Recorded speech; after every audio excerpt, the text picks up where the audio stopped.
시간 찬송가 539장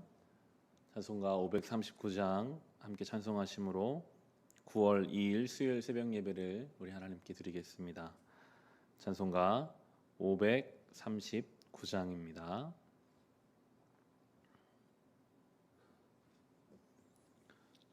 찬송가 539장입니다.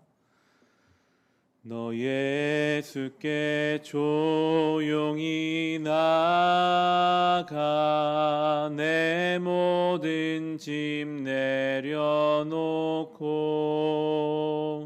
주 십자가 사랑을 믿어 죄사함을 너 받으라.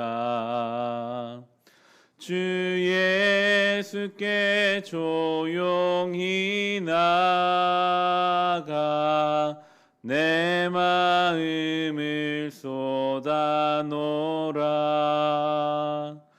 늘은 미리 보시는 주님 그 은혜를 베푸시리. 주 예수의 은혜를 입어 내 슬픔이 없어지리. 내 이웃을 늘 사랑하여 너 받은 것 거저 주라. 주 예수께 조용히 나아가 내 마음을 쏟아놓으라. 늘은 미리 보시는 주님 그 은혜를 베푸시리. 주 예수를 친구로 삼아 늘 내 옆에 모시어라. 그 영원한 생명 샘물에 내 마른 목 죽이어라. 주 예수께 조용히 나아가 내 마음을 쏟아놓으라. 늘은 미리 보시는 주님 그 은혜를 베푸시리. 너 주님과 사귀어 살면 새 생명이 넘치리라. 주 예수를 찾는 이 앞에 참 밝은 빛 비추어라. 주 예수께 조용히 나아가 내 마음을 쏟아놓으라. 늘은 미리 보시는 주님 그 은혜를 베푸시리. 아멘. 함께 중보의 기도하실 때 우리 교회 예배를 위해 함께 기도합시다. 우리 코로나19로 인해서 온라인 예배로 2주째 지금 예배드리고 있습니다. 예배당에 모이지 못하지만 각자의 자리에서 상황에 맞추어 사모하는 마음으로 예배할 때 하나님 각 사람 위에 필요한 은혜를 더하여 주시옵소서. 수요일마다 새벽마다 예배 시간에 함께 마음 모을 수 있게 하여 주시고 이 시간이 교회가 힘을 잃고 신앙적 위기가 되는 시간 되지 않게 하시고 오히려 개인 경건이 더 깊어지는 시간으로 사용하여 주시옵소서. 우리 교회 예배를 위해서 우리 함께 기도하겠습니다. 하나님, 전염병으로 인하여 예배당에 모이지 못하는 시간이 길어져 가고 있습니다. 모여서 예배드려야 하는 것이 교회의 본질인데, 주님, 우리는 예배당 문을 걸고 각자의 자리에서 이렇게 영상으로 예배드립니다. 주님, 우리는 다 이해할 수 없으나 하나님, 이 상황 속에서, 이 시간 속에서 우리에게 주시고자 하는 것들이 있고, 우리가 그것을 믿음의 눈을 열어 밝히 보게 하시고, 그럼에도 힘을 다하여 하나님 예배하는 일에 우리의 마음을 드리고, 그리고 또 오늘 우리와 함께 하시는 하나님, 살아계신 하나님, 오늘도 우리와 동행하시고 역사하시는 하나님을 주님, 이 예배 중에 우리가 경험하게 하여 주시옵소서. 수요일마다 수요 예배로 모입니다. 새벽마다 새벽 예배로 모입니다. 각자의 자리를 성전 삼아 영상 앞에 하나님께 예배하는 모든 성도들에게 하나님 필요한 은혜를 더하여 주시고, 이 시간이 교회와 신앙의 위기가 되지 않게 하시고, 오히려 개인 경건이 더 깊어지고 홀로 하나님 앞에 단독자로 서서 예배자로, 사명자로, 하나님의 자녀로 온전히 그 부르심을 확인받는 주님, 우리 교회가 되고 성도들 되게 하여 주시옵소서. 지친 자가 있다면, 공동체를 떠나 지쳐 있는 자가 있다면 주님, 친히 그를 위로하사 엘리야를 위로하셨던 하나님, 주여 우리를 위로하여 주시고, 여전히 하나님의 뜻과 은혜와 생명이 우리 가운데 넉넉히 남아 있음을 깨닫게 하여 주옵소서. 알게 하여 주시옵소서. 감사합니다, 주님.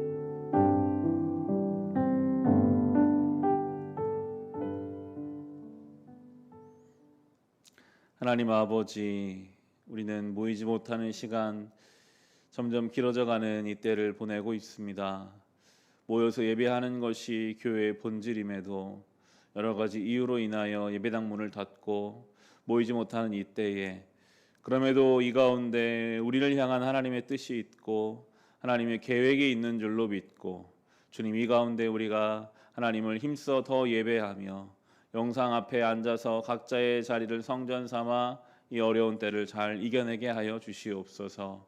교회와 신앙의 위기가 되지 않게 하시고 개인 경건이 더 굳건하게 세워지며 하나님 앞에 홀로 서는 시간 되게 하여 주시옵소서. 예수님의 이름으로 기도합니다. 아멘. 오늘 주신 말씀 함께 보겠습니다. 예레미야 26장 16절에서 24절의 말씀입니다.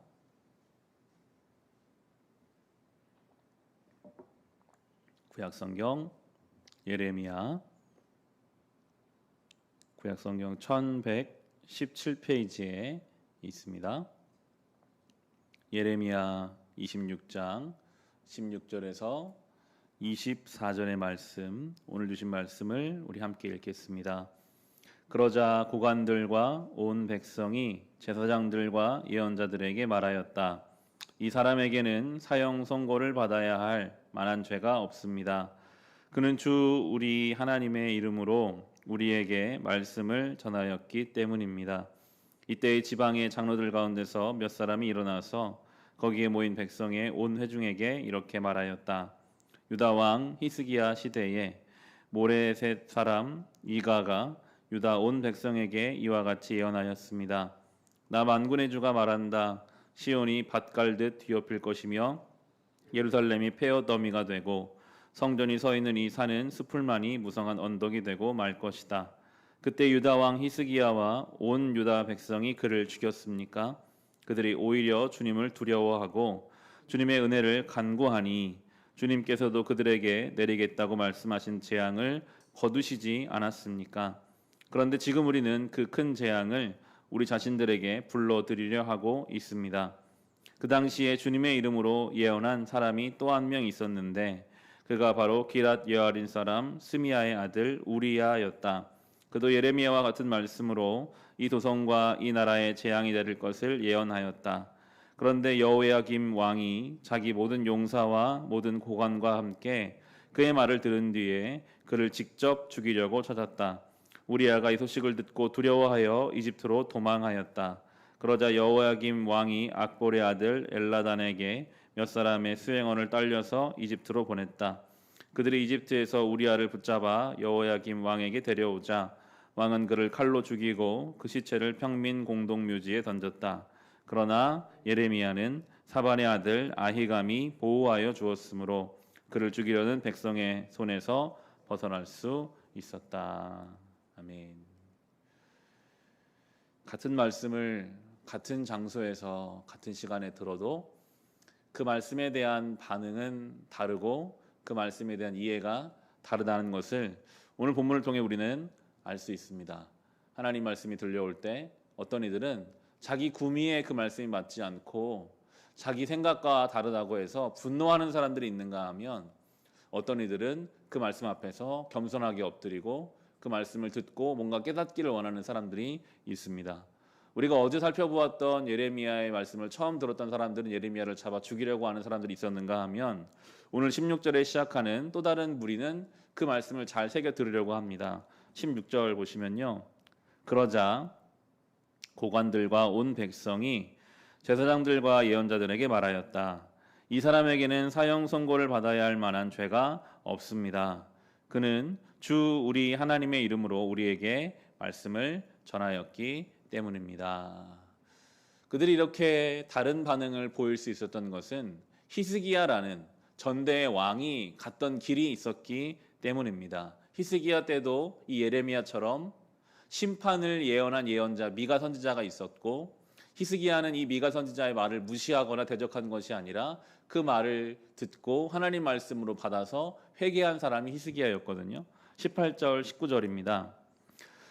유다 왕 히스기야 시대에 모레셋 사람 미가가 유다 온 백성에게 이와 같이 예언하였습니다.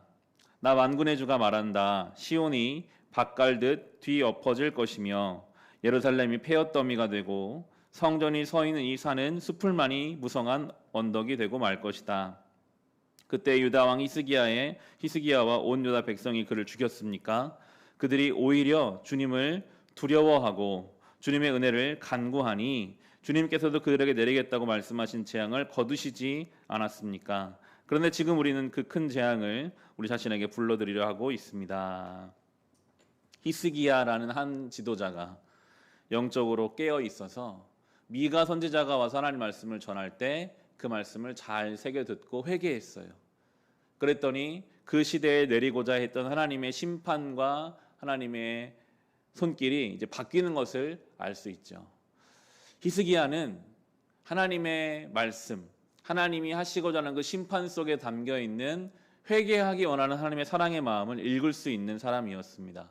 히스기야 한 사람이 하나님 말씀에 민감하게 듣고 반응했기 때문에 1차적으로는 히스기야가 복을 얻었고 히스기야가 속해 있는 그 공동체가 이스라엘 공동체가 복을 얻었으며 더 나아가서는 다음 세대의 사람들까지 이 히스기야를 기억하며 지금 반응하고 있잖아요. 그때 히스기야 왕이 그 말씀 반응했던 것을 보았을 때 지금 우리도 이 예레미야의 말씀에 반응해야 합니다라고 이야기하고 있습니다. 한 사람이 영적으로 깨어 있으면 당연히 그 사람이 놀라운 복을 경험하고 그리고 그 사람이 속해 있는 공동체가 복을 경험할 뿐만 아니라 심지어는 그 다음 세대의 사람들까지 믿음의 발자취를 보면서 영향을 받는 것을 보게 됩니다. 우리는 지금 전염병의 시대, 코로나19의 시대를 살아가고 있죠. 예레미야 때에 이 예레미야를 통해 주신 말씀이 그들의 마음에 맞지 않고 불편했던 것처럼 이 코로나의 시대는 우리의 마음에 맞지 않고 우리를 불편하게 합니다. 왜 하나님은 이런 시대를 우리에게 주실까? 왜 하나님은 이 전염병을 빨리 멈추지 않으실까? 때로 우리의 마음에 그런 생각이 들죠. 그러나 우리가 가져야 할 자세는 히스기야처럼 그 하나님의 심판과 하나님의 우리 생각과 다른 일하심 속에서 우리가 배워야 할 바는 무엇인가? 고쳐야 할 것은 무엇인가? 돌이켜야 할 바는 무엇인가를 믿음의 눈을 들어 깨닫고 그리고 고치고 애쓸 때에 그때에 우리가 먼저 이 시대 속에서 하나님의 은혜를 경험할 것이고 우리가 속한 우리의 가정이, 우리의 교회 공동체가, 이 나라 이 민족이 새로워질 것뿐만이 아니라 더 나아가서는 우리의 뒤를 따라올 믿음의 다음 세대들에게도 좋은 영향을 미치게 될 것입니다. 우리가 할 수 있는 것 최선을 다해 감당하고, 하지 못하는 것 하나님께 믿음으로 맡겨드리는 그 히스기야와 같은 믿음이 우리에게 필요한 때입니다. 이어지는 본문에서는 예레미야와 똑같은 사명을 같은 시대에 감당했던 우리야라는 예언자 이야기가 잠시 언급됩니다. 이 우리야는 하나님 말씀을 전하다가 죽임을 당했습니다. 이집트까지 도망갔는데 거기까지 사람을 보내서 우리야라는 사람을 죽였는가 하면 24절에 나오는 것처럼 예레미야는 그 죽임의 공포로부터 벗어날 수 있었습니다. 성경은 설명하고 있지는 않아요. 왜 우리야는 죽어야 했고 똑같은 일을 했는데 예레미야는 하나님이 살게 하셨는지 설명하고 있지 않습니다. 스데반은 돌에 맞아 죽었죠. 그런데 스데반 옆에 있었던 사도 바울은 끝까지 하나님이 살게 하셔서 그를 통해 하나님의 일을 이루어 가십니다. 우리가 알 수 없는 부분이 분명하게 있는 것 같아요. 왜 하나님은 우리야는 죽게 하시고 예레미야는 살리셨는가? 왜 하나님은 스데반은 죽게 하시고 바울은 살리셨는가? 죽음이라는 우리 인생의 가장 중차대한 문제가 우리가 알 수 없는 영역이고, 또한 우리의 탄생도 그렇죠. 어떤 이는 남자로 태어나고 어떤 이는 여자로 태어납니다. 어떤 사람은 1900년대에 태어나고 어떤 사람은 2000년대에 태어나죠. 어떤 사람은 대한민국에 태어나고 어떤 사람은 저 유럽에, 동남아에 태어나기도 합니다. 결정할 수 없어요. 그런데 그렇게 태어나는 것은 우리의 삶에 지대한 영향을 미치게 되죠. 태어나는 것도 죽는 것도 그러할진데 우리의 삶의 모든 영역이 사실 그런 것이 너무 많습니다. 왜 하나님이 나의 삶을 이렇게 이끌어 가실까? 저 사람은 안 그런데 나는 왜 이런가? 비교하게 되고 그 가운데 우리의 마음이 무너지기도 합니다. 성경은 이렇게 우리야와 예레미야를 양옆에 두고 한 사람은 죽고 한 사람은 살게 하는 하나님을 우리에게 보여줌으로써 이유는 설명하지 않지만 그 가운데 하나님의 섭리가 있음을 깨달으라라고 가르쳐 주시는 것만 같아요. 우리는 알지 못하죠. 왜 저 사람은 저런데 나는 이럴까? 왜 내 이전에 살았는 이렇게 살았는데 지금 이렇게 살아야 할까? 비교하는 데 우리 마음을 쓰는 것이 아니라 그 가운데 하나님의 뜻이 있는 줄로 우리가 믿고 오늘 하루를 우리가 살아가야 하겠습니다. 여러분, 그렇게 묵상하면요, 이 하루는 그냥 우리에게 주어지는 날이 아니라 하나님이 우리에게 주신 선물 같은 하루고 하나님이 우리에게 빌려주시고 맡겨주신 하루입니다. 우리 안에는 끊임없이 그런 생각이 올라와요. 오늘은 그냥 어제랑 똑같은 날이야. 오늘 내가 뭐 한다고 뭐가 달라지겠어? 똑같은 날이야. 변화가 없어. 오히려 마음이 가라앉고 우울해질 수도 있는 그 하루를, 아니야, 오늘은 하나님이 나에게 주신 날이야. 이 하루는 주님이 나에게 맡겨주신 날이야. 언제든지 주님 부르시면 나는 가야 하고, 그러면 내가 청지기로 이 하루를 살아가야 돼. 똑같은 하루를 살더라도 늘 우리가 믿음으로 나의 삶을 재해석해서 이 하루의 신앙의 의미를 부여하여 살 수 있다면 그 사람만큼 복된 인생이 있을까요? 우리의 삶은 의미로 채워져야 합니다.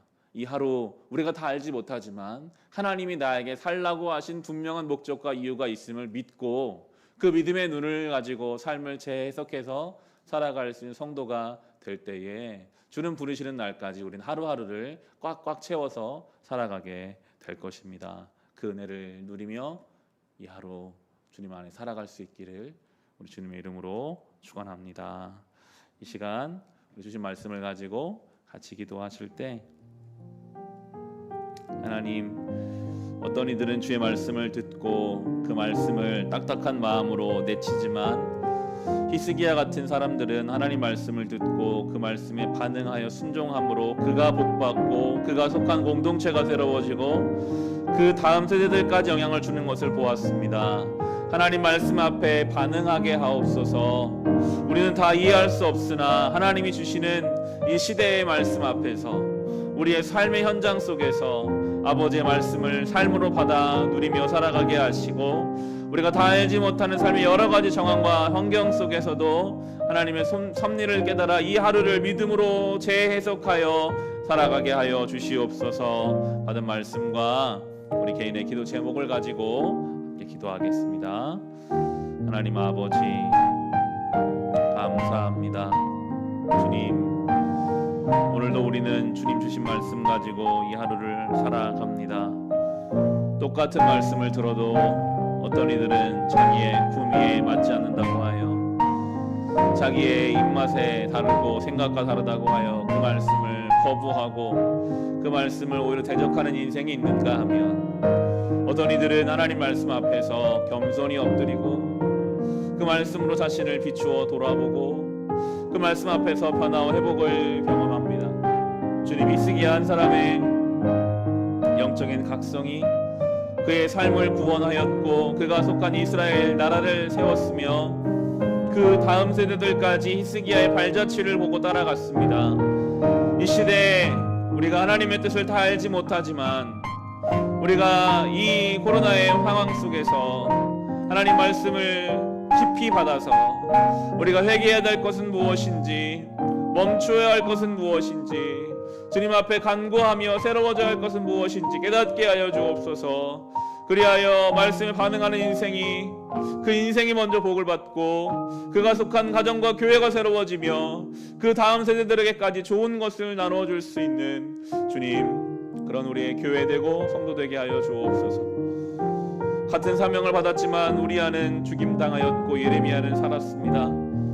우리는 알지 못합니다. 왜 하나님 누군가에게는 죽음을 주시고 누군가에게 생명을 주시는지, 왜 누구는 부유하게 하시고 누구는 가난하게 하시는지, 누구는 건강하게 하시고 누구는 병약하게 하시는지 우리는 다 알지 못하나, 그러나 그 가운데 하나님의 뜻과 하나님의 손길이 있는 줄로 믿을 때에 오늘 이 하루는 하나님이 주신 날이 되고 우리의 삶을 믿음의 눈으로 재해석할 수 있는, 그리하여 순간순간이 하나님의 선물이요 하나님 나에게 맡겨주신 것이기에 그 삶의 자리에서 사명자로 하나님께 이 하루를 부여받은 자로 살아갈 것입니다. 그저 어제와 똑같은 날이 되지 않게 하시고 아무런 변화도 없고 아무런 감동도 설렘도 없는 그저 그렇게 우울한 하루를 살아가지 않게 하시고, 이 하루가 나에게 주신 하나님의 날이요 하나님의 선물이요 하나님이 부르심인 줄로 믿고 삶의 자리를 그렇게 믿음의 눈을 들어볼 수 있게 하여 주옵소서.